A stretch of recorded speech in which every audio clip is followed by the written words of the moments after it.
Hi, my name's Sarah. This is my lightning talk for our NFL assignment.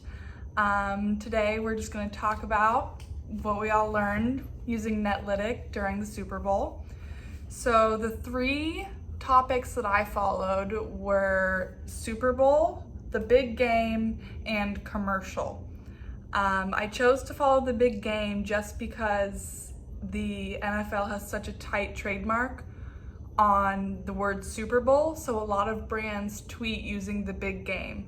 And I also chose to follow commercial because Super Bowls are known for their commercials, so I thought that'd be a really interesting topic to follow.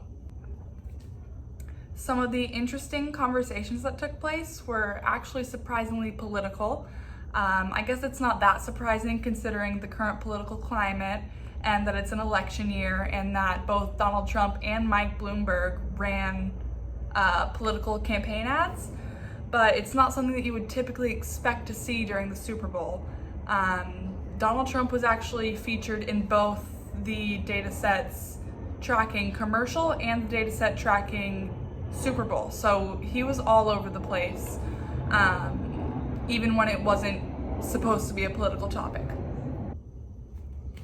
So the key influencers were actually really surprising to me. Going into this assignment, I definitely expected to see a lot of brands, a lot of people with big followings, but as we can see with the key influencers and the top 10 posters, it's definitely nothing to do with your follower count. Most of these people have a normal follower count under 1,000.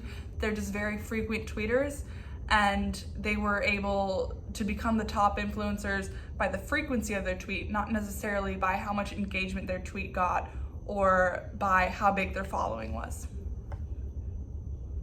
Donald Trump was definitely a big topic of the night because he ran two separate political ads, and also the Marvel movie Black Widow released its trailer during the Super Bowl, so that was very talked about, especially within the data set that looked at the big game.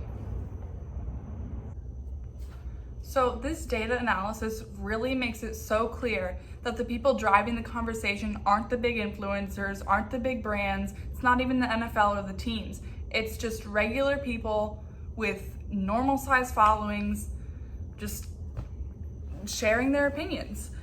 If brands were to take this information and use it in their marketing strategies, it would really influence how they choose to spend their money. So instead of spending all of their money on a television ad, they might invest something into an online campaign as well that brings in smaller influencers, local influencers, things like that. So in order to understand a system like Netlytics, I really think that you need to go into it understanding, one, how Twitter works, like how the basic Twitter interaction works, so that you can understand what all of these clusters and top tweeters, what that means. I also think that you need to understand the difference between a hashtag and a trending word. I made the mistake of tracking trending words instead of hashtags for some of my data sets, and they still provided a lot of great data, but it might not have been as specific as I would have wanted. So if I could go back and do it again, I would make my time much longer, and I would follow only hashtags in order to get more clear data. All right, I guess that's it. Thanks, bye.